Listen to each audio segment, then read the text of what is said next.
Decía que el domingo pasado tuvimos la primera parte del estudio, el nuevo orden mundial.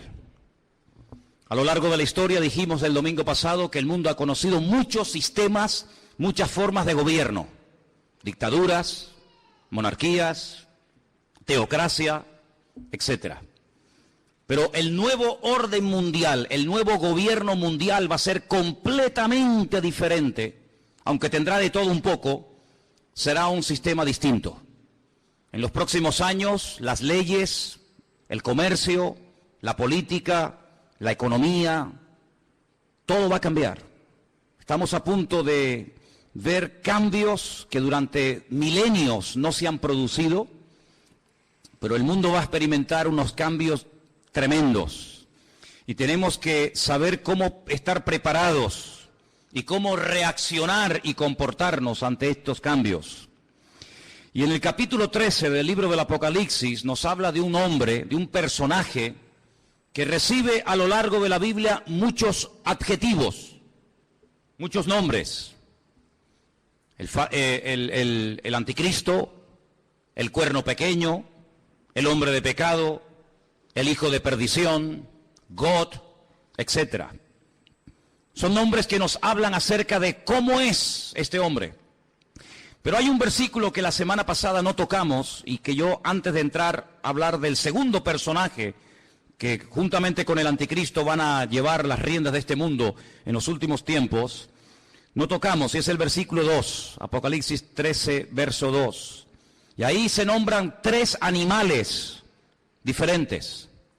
3 animales que los que hemos estudiado la Biblia sabemos qué está tratando de decir Juan, de una forma, digamos, oculta, ¿no? Apocalipsis 13:2 dice que la bestia, y hablamos del anticristo, era semejante a un leopardo, pero sus pies eran como de oso, pero su boca dice que era como boca de león. ¿Te das cuenta? Hay 3 animales diferentes. Su apariencia, la palabra semejante es muy importante en la Biblia. Selem. Cuando tenemos una fotografía, tenemos una imagen de una persona real, de una persona que existe, pero tenemos una fotografía, una imagen para que te hagas una idea de cómo es esa persona. Entonces la Biblia nos enseña que la semejanza, el aspecto exterior de este líder mundial, de este político llamado el anticristo, es semejante a un leopardo, pero su forma de actuar, los pies, cómo camina, cómo se comporta, cómo actúa, es como un oso. Pero cuando habla, cuando da a conocer su mensaje, dice que es como un león. Claro, para entender esto, uno tiene que ir al libro de Daniel. Yo siempre he dicho que la Biblia es una especie de gran rompecabezas, un gran puzzle. Hay cosas que Daniel dice que el Apocalipsis te explica. Y hay cosas que lees en el Apocalipsis que si no conoces Daniel, no puedes entender nunca. La Biblia nos enseña que en el Antiguo Testamento, en la época del profeta Daniel en Babilonia, él tuvo un sueño una noche. Y él dice que vio 4 animales que le llamaron tremendamente la atención. Dice que él vio a un león con alas. Dice que vio a un oso que estaba apoyado sobre una pata más que de otra. Luego ve a un leopardo que tiene 4 cabezas y ve a una bestia, que fue la que más le llamó la atención a Daniel. Gracias al Señor, ese sueño el Señor se lo interpretó y le dijo lo que significa. Por eso no tenemos que inventarnos nada. Simplemente ir a la Biblia y ver qué explicación le dio el Señor a Daniel sobre ese animal, esos animales. Y le dijo, mira, el león es Babilonia. Amén. El león es el imperio que en este momento tú conoces y gobierna toda la tierra, Babilonia. Ese imperio caería, ese imperio desaparecería con el paso del tiempo y se levantaría otro imperio, que era el imperio de los medos persas, que está tipificado o representado por el oso. Los medos persas también caerían, desaparecerían de la escena mundial y se levantaría un tercer imperio tremendamente poderoso, el imperio de Alejandro Magno, los griegos, representado con un leopardo de 4 cabezas. Y finalmente dice que ve una bestia, no es un animal normal y corriente, es algo extraño, es una bestia, es un monstruo que dice que tiene 10 cuernos y bueno, es un animal indescriptible porque ya te digo, no existe. La historia nos enseña que Alejandro Magno, cuando murió, no dejó descendencia. No ocupó su hijo y posteriormente el hijo de su hijo el trono, sino que Alejandro Magno murió sin dejar descendencia. Algunos dicen que era homosexual y que nunca se casó y tuvo hijos. Su imperio, que era un imperio enorme, que se extendió por todas partes del mundo conocido, cuando él muere, se divide en 4 pedazos. Y 4 de sus generales más conocidos, Casandro, Lisimaco, Teleuco y Ptolomeo, se apoderaron de lo que antiguamente fue un solo reino, pero que ahora son 4. Y cada uno toma posesión de uno de estos pedazos. Así que sabemos que el león es Babilonia, el oso son los persas o los iraníes, y el leopardo era Grecia. ¿Y qué es lo que está diciendo el Señor a Juan en Apocalipsis capítulo 3? Que cuando aparezca en la escena mundial este hombre, que vamos a llamarlo el anticristo, va a tener de todo un poco. Su apariencia, su aspecto va a ser el de un leopardo, es decir, el de un griego. Cuando él se mueve, se comporta, toma decisiones, se actúa, dice que actuará como un oso, es decir, como un persa.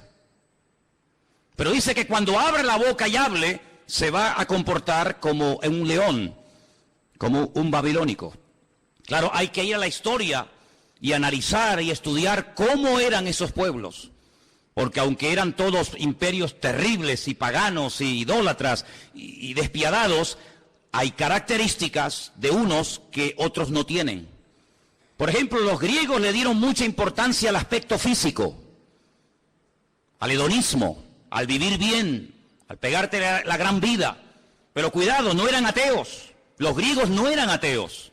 Les recuerdo que cuando el apóstol Pablo fue a Grecia, a un lugar público llamado el Areópago, donde se compartían las enseñanzas, y allí estaban los filósofos de la época, el apóstol Pablo dijo: hoy paseando por vuestra ciudad, por Atenas, he observado que ustedes los atenienses sois gente muy religiosa. No eran ateos, pero eran religiosos. Dice que al apóstol Pablo le llamó la atención que vio un altar donde no había ninguna imagen, pero había una inscripción que decía: al Dios no conocido. Es decir, por si acaso nos hemos olvidado de reverenciar o de adorar a un Dios que no sabemos cómo es, le ponemos una inscripción para que no se sienta ofendido. Luego, una de las características de los griegos era que le daban mucha importancia a la cultura, a la filosofía, a los deportes. Ellos fueron los inventores, los creadores de las Olimpiadas. Ellos le daban mucha importancia al aspecto físico. Llenaron toda Jerusalén y el mundo conocido de antaño de gimnasios. Le daban mucha importancia al culturismo, al aspecto físico. Pero también eran personas que tenían grandes problemas con la lujuria. La mayoría de ellos eran bisexuales, le gustaban tanto los hombres como las mujeres. Eran personas que no tenían ningún tipo de escrúpulos, eran personas que no tenían ningún tipo de moral, eran personas que le daban rienda suelta a cualquier impulso de la carne, con tal de que te sientas bien, lo puedes hacer. ¿Quieres ser homosexual y eso te hace sentir bien? Adelante. ¿Quieres ser cualquier otra cosa? Adelante. En otras palabras, no te reprimas. No tengas ningún recato, ningún principio moral o espiritual, sino rienda suelta a los impulsos. El anticristo será así. El anticristo no será un ateo, pero será una persona, un libertino, una persona que le dará igual lo que sea, con tal de que la gente se sienta contenta y feliz. Por eso dice que su aspecto, su forma de ser, es como la de un griego, una persona que le da lugar a la carne, al hedonismo.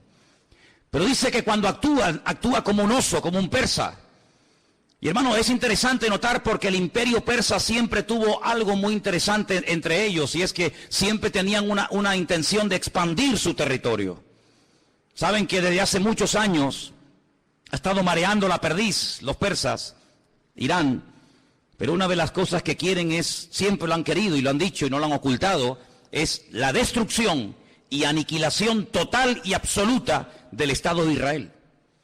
Israel ha amenazado en varias ocasiones a Irán porque sabe que están construyendo armamento nuclear, no con fines, digamos, científicos, sino con fines militares. Irán recientemente dijo, si somos atacados por Israel, tenemos en este momento 80.000 misiles apuntando a la ciudad de Jerusalén y la destruiremos en cuestión de minutos, es lo que ellos dicen. Por lo tanto, aunque aparentemente es una persona pacífica y educada y con una cultura tremenda, por otra parte, en su corazón es una persona que le gusta la guerra. Dice la Biblia, recuerden, la semana pasada cuando hablamos de este personaje, dice que él cambia de religión. Dice que al Dios de sus padres lo deja de adorar y comienza a adorar a Alá Maozín, al Dios de las fortalezas o al Dios de la guerra. Es una de las características del anticristo. No es un ateo, pero es una persona que utiliza lo espiritual, lo religioso, para fundarse en esa fuerza espiritual que da, por así decirlo, la religión y emprender guerras. Todos sabemos que muchas guerras se han emprendido y las que faltan en nombre de Dios o en nombre de la religión. Los protestantes han matado gente. Los católicos han matado a gente. No hay ni una sola religión que no esté manchada de sangre. Todos han utilizado el nombre de Dios. Cuando la famosa guerra del Golfo, veíamos a Saddam Hussein orando para recibir fuerzas para atacar a los americanos y vencerlos, pero también veíamos en las iglesias de Norteamérica orando a los creyentes para que los soldados norteamericanos no murieran, y vemos que se mezcla todo, lo político, lo religioso, lo espiritual. Así será el anticristo, un sincretismo, una mezcla de todo, una mala utilización del nombre de Dios, utilizando a Dios para beneficios personales. Pero dice que cuando él habla como un león, es decir, será un ser arrogante. Los babilónicos, si algo tenían que les caracterizaba, era la arrogancia, la soberbia. Se creían que eran los amos, los dueños del mundo. Así será este personaje. Pero este personaje del cual hablamos la semana pasada, que es la primera bestia, la que sube del mar entre las naciones, de los pueblos, entre los gobiernos, tendrá el apoyo total y absoluto de otra bestia que vamos a ver sus características. Apocalipsis capítulo 13, versículo 11. Y fíjese en esta palabra. Después vi otra, no es la misma, es otra bestia que subía de la tierra.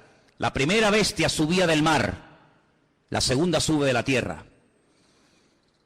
Tenía 2 cuernos semejantes a los de un cordero, pero cuando hablaba como un dragón. Jesús dijo en cierta ocasión que de la abundancia del corazón habla la boca. ¿Cuántos dicen amén? Su aspecto es un cordero, pero en cuanto abre la boca sale toda la basura que tiene dentro y se da a conocer lo que realmente lleva: maldad y muerte por todas partes. Dice que ejerce toda la autoridad de la primera bestia en presencia de ella.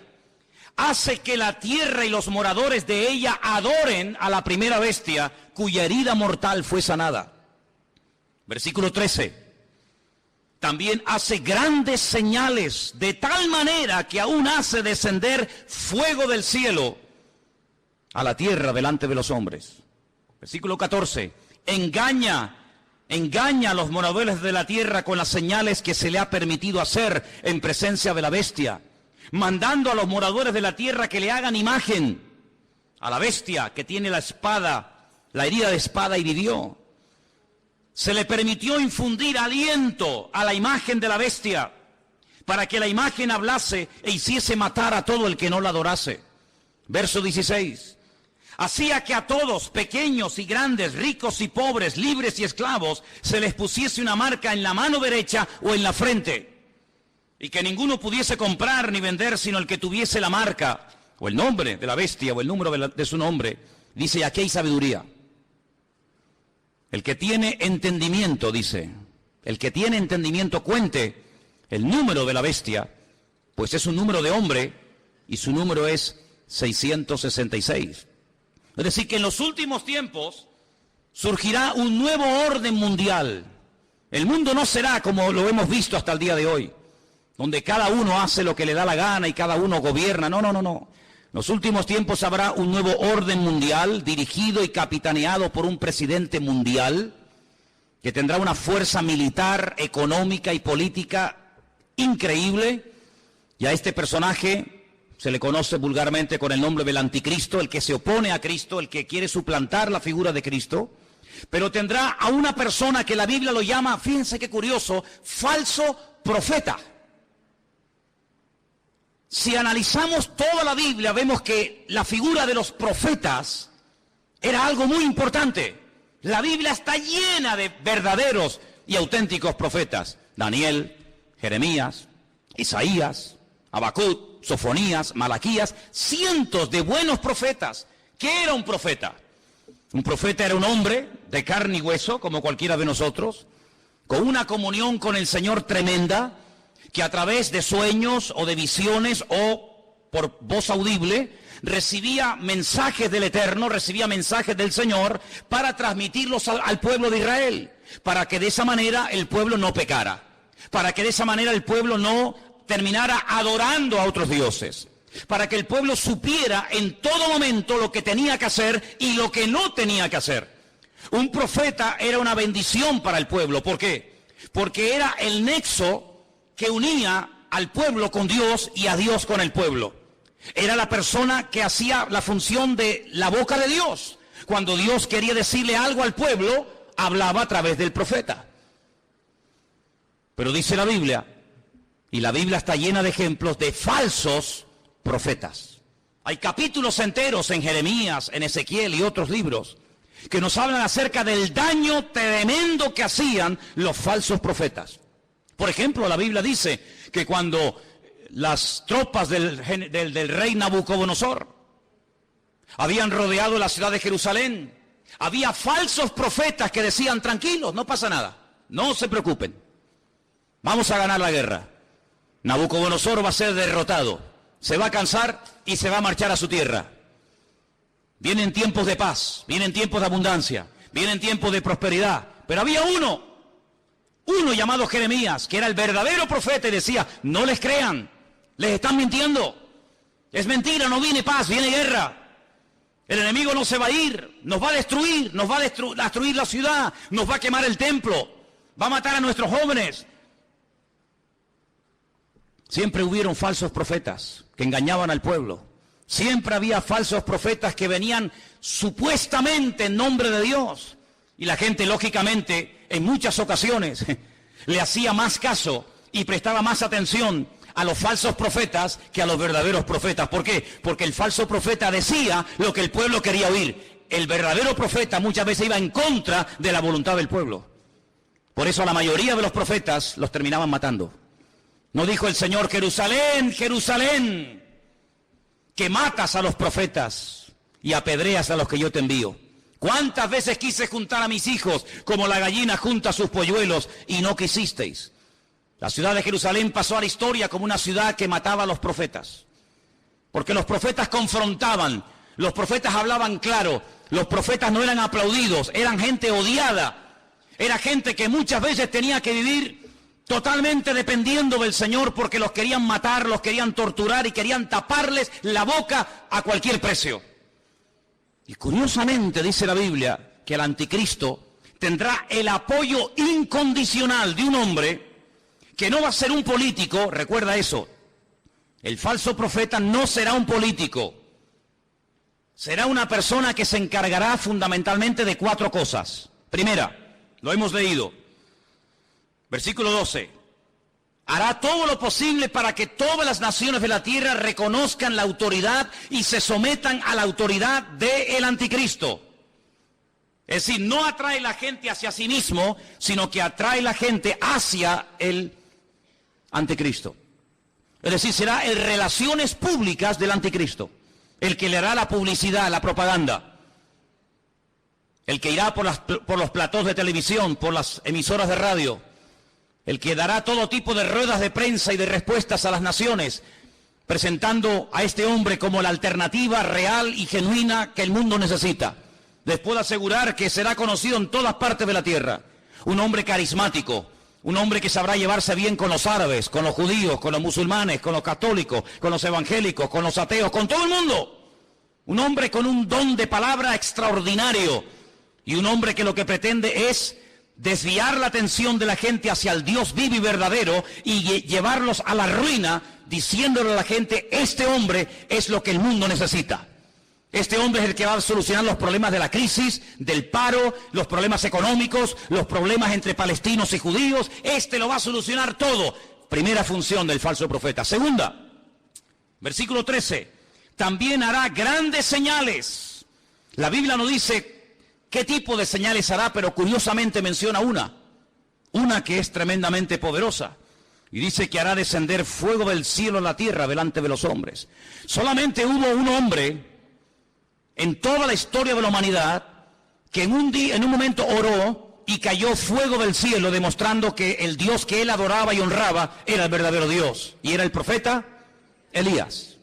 En el Monte Carmelo, dice la Biblia que allí hubo una confrontación del mundo de las tinieblas contra el mundo espiritual, contra el mundo del Señor.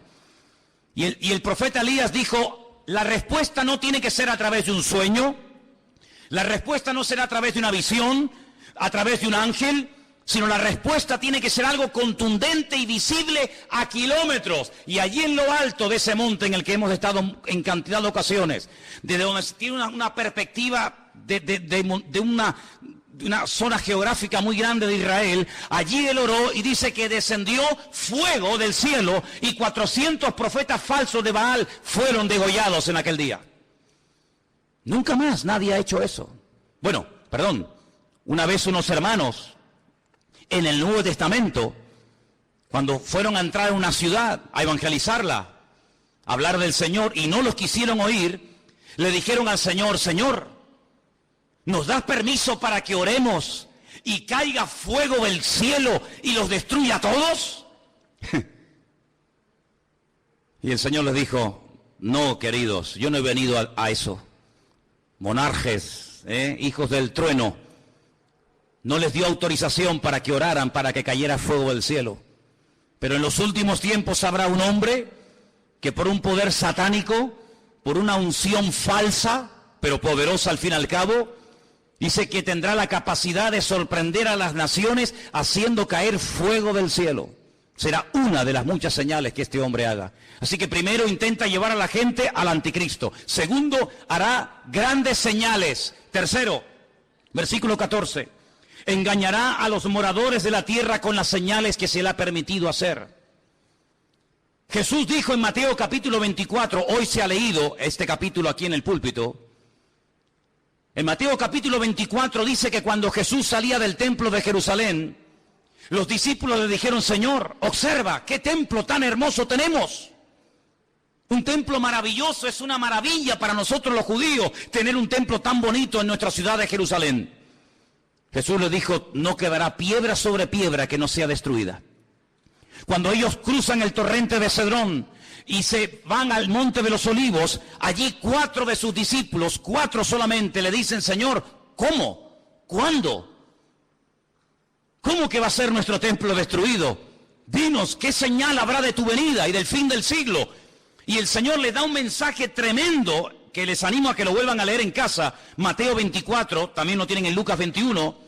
Y una de las cosas que repite reiteradamente el Señor es esta: mirad que nadie os engañe. ¿Cuántos dicen amén? Que nadie os engañe. Y curiosamente dice, porque vendrán falsos cristos. ¿Qué significa la palabra Cristo? Tanto que la utilizamos los cristianos, tenemos que saber lo que significa, ¿no? Viene de la palabra hebrea Mashiach, que significa ungido. Vendrán muchos falsos ungidos. Eso es lo que está diciendo. No solamente personas que dirán, que yo soy el Mesías, sino vendrán vividores, farsantes, Personas que utilizando el púlpito de las congregaciones, personas que utilizando medios de comunicación como la radio, la televisión, etcétera, engañarán a muchísimas personas utilizando tal vez la manipulación, utilizando tal vez los problemas físicos, emocionales o espirituales de la gente. Dice, y a muchos engañarán.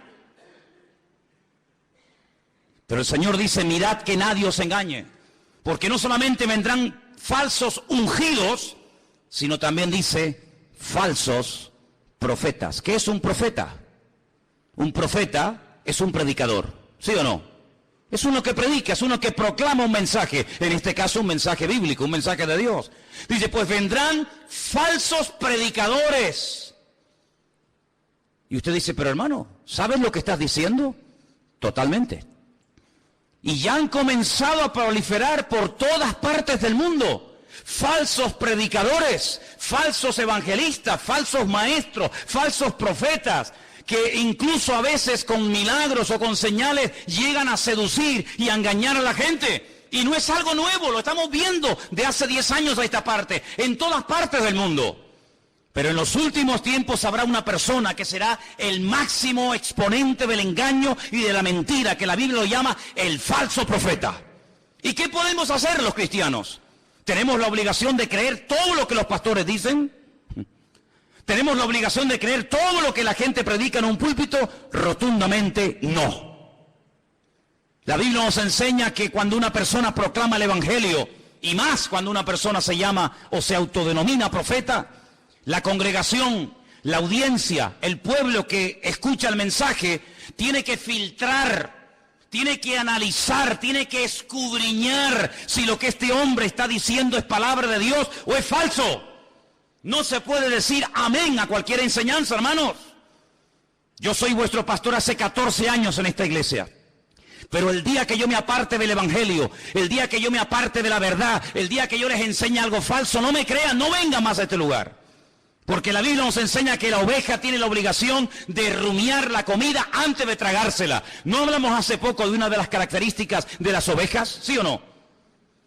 ¿Y cuál es una de las características de la oveja? Que es un animal rumiante. ¿Y qué es un rumiante? Un animal que primero mastica, mueve la comida, la saborea, la prueba, y luego después de haberla masticado bien, se la traga. Y esa es una de las características que tenía que tener un animal limpio para poder ser ingerido. El Señor dijo que tenga pezuña y que sea rumiante. Y el Señor quiere que tú seas, permíteme la palabra, un rumiante. Una persona que diga, un momento, te he oído, he prestado atención, he tomado buena nota. Perfecto. Déjame analizar a través de las Escrituras si lo que tú hoy nos has enseñado, si la palabra que nos has traído es bíblica o es mentira y es falsa. Dice la Biblia que cuando Pablo fue a la ciudad de Berea, ¿os acordáis? Dice que los judíos de la ciudad de Berea escucharon a Pablo durante varias semanas, durante varios días de reposo en la sinagoga, compartir la palabra. Pero dice que eran gente más noble que los de Tesalónica. ¿Por qué dice la Biblia que los judíos de Berea eran diferentes a los judíos de Tesalónica? Dice, porque ellos comprobaban cada día en las Escrituras si las enseñanzas que el apóstol Pablo le daba a la congregación eran palabra de Dios o no eran palabra de Dios. ¿Cuántos dicen amén? Por lo tanto, hermanos, yo siempre les he animado, siempre les he dicho, y lo seguiré diciendo cada día, que ustedes tienen la obligación de escudriñar las Escrituras, de conocer la palabra de Dios, de no tragarse todo lo que oigan, de no tragarse todo lo que vean y oigan en internet, de no decir amén a todo, de no abrir su corazón a cualquier ministerio, de no dejarse ministrar por cualquier persona que aparentemente tiene palabra, hace milagros, señales y prodigios, pero alto, la Biblia nos enseña que el falso profeta no solamente será un tremendo predicador, un tremendo orador increíble, sino que además será una persona que su ministerio, entre comillas, estará caracterizado por señales, milagros y prodigios. ¿Qué te parece? Pero ¿sabe qué? En el versículo 13 dice que este hombre hará grandes señales, grandes señales. Usted tiene que prestar atención a esas señales. ¿Por qué? Porque no toda señal es evidencia de que le está dando gloria y honra al Señor y que esa unción viene de parte del Señor si no sabe Dios de dónde viene. El falso profeta se diferencia del anticristo en tres cosas muy importantes. Primero, su procedencia es diferente. El mundo de la política produce, permítame la expresión, la política produce, es el terreno donde se levanta el anticristo. El falso profeta no se levanta del mundo de la política. El falso profeta se mueve en el terreno religioso, en el terreno espiritual. ¿Se han dado cuenta que en los últimos años ha habido muchos intentos por tener una religión? Lo intentó la New Age, la nueva era, lo ha intentado el Vaticano en múltiples ocasiones con las famosas reuniones ecuménicas. Los Bahá'í ya propusieron hace muchos años haber una religión mundial, porque fíjense qué curioso, este continente en el que vivimos, el continente europeo, en 2 ocasiones se ha enfrentado a muerte un país contra otro. ¿Sí o no? Primera Guerra Mundial, Segunda Guerra Mundial, unos contra otros, millones de muertos, ciudades arrasadas completamente, familias destruidas. Europa quedó totalmente en ruinas, pero eso ya pasó a la historia. Antes los que se peleaban, ahora son amigos, ahora comen juntos, ahora hacen negocios juntos, ahora se venden los productos unos a otros. Luego ya no estamos en un tiempo de guerra en Europa, estamos entre comillas en un tiempo de paz. Ya no nos peleamos unos contra otros, ¿ve? Porque en una guerra todos pierden. Ahora nos unimos en una unidad política y económica y donde tenemos todos en común una misma moneda. ¿Sí o no? Usted puede viajar por Europa, por muchos países, y no tiene que cambiar en un país la moneda, en otro la otra, sino que con una misma moneda se puede mover. Ya no hay fronteras. ¿Se acuerdan cuando viajamos por Europa? Ya no hay fronteras. Puedes pasar de un país a otro prácticamente ya, a cualquier hora puedes pasar de un país a otro. Pero falta una unidad. Sí, hay una unidad militar, hay una unidad política, hay una unidad económica, pero no hay una unidad espiritual. El anticristo, a través del falso profeta, una de las cosas que tratará de mover en el mundo es que la gente llegue a la conclusión de que no es bueno que haya tantas religiones, sino que lo mejor es que haya una religión donde todos se sientan a gusto. Ya hace años están tratando de crear el Crislam. El Crislam, quieren unir el Islam con el cristianismo. En muchas congregaciones evangélicas, ya la palabra Jehová o la palabra Yahvé o la palabra el Eterno o la palabra Dios ha desaparecido. Ya hay una nueva versión circulando de la Biblia en muchas iglesias evangélicas del mundo donde aparece la palabra Alá. En el principio creó Alá los cielos y la tierra. Alá lo que estamos diciendo. En otras palabras, para llevarnos bien, quitemos la palabra Dios, pongamos la palabra Alá. Hay muchas Biblias donde han quitado la palabra sangre. Es increíble cómo puede haber instituciones evangélicas que han quitado la palabra sangre de la Biblia, porque es una palabra que no es una palabra que choca o es una palabra muy fuerte. Amados hermanos, vienen tiempos de cambios como ustedes no se pueden ni imaginar. Vienen tiempos en los que no solamente lo económico cambiará de una forma tremenda, sino lo espiritual cambiará de una forma que ustedes no se pueden ni imaginar. Ahora quiero leerles un versículo que se encuentra en Apocalipsis 16:13, donde dice que el falso profeta y el anticristo harán algo que muchas veces no se menciona. Y vamos a leerlo. Apocalipsis 16, versículo 13. Y dice así: vi salir de la boca del dragón, Satanás, de la boca de la bestia, el anticristo, y de la boca del falso profeta, 3 espíritus inmundos a manera de ranas. Son espíritus de demonios que hacen señales y van a los reyes de la tierra en todo el mundo para reunirlos a la batalla de aquel gran día del Dios Todopoderoso. Una de las cosas que el mundo tiene que conocer y ustedes, hermanos, tienen que saber, porque la Biblia lo profetiza con cientos y miles de años de antelación. Cuando te pregunta la gente, ¿y tú crees que habrá una tercera guerra mundial? ¿Crees que otra vez el mundo volverá a enfrentarse y a matarse y a pelear los unos contra los otros? Y yo te digo, no te quepa la menor duda. La pregunta no es si se van a pelear, la pregunta es ¿por qué tardan tanto en enfrentarse los unos contra los otros? El mundo se está convirtiendo en un caldo de cultivo donde la violencia y la agresividad será algo normal. Miren los colegios, hermanos. Hay muchos colegios en los Estados Unidos que es un peligro, porque cuántos niños, cuántas docenas de jóvenes han entrado armados a un colegio y han asesinado a cantidad de compañeros. Amados hermanos, la violencia va a ser una de las características de los últimos tiempos. Habrá violencia en la sociedad, violencia en el tráfico, violencia en las iglesias, violencia en los parlamentos, violencia por todas partes. El Señor Jesucristo dijo que Él vendría, pero antes de que Él viniera, los tiempos en los cuales viviríamos serían como los días de Noé. Y cuando uno observa la generación en la que le tocó vivir a Noé, no era una sociedad pacífica. Cuidado, era una sociedad tremendamente avanzada para la época en la que vivía. Fijaros lo que querían construir.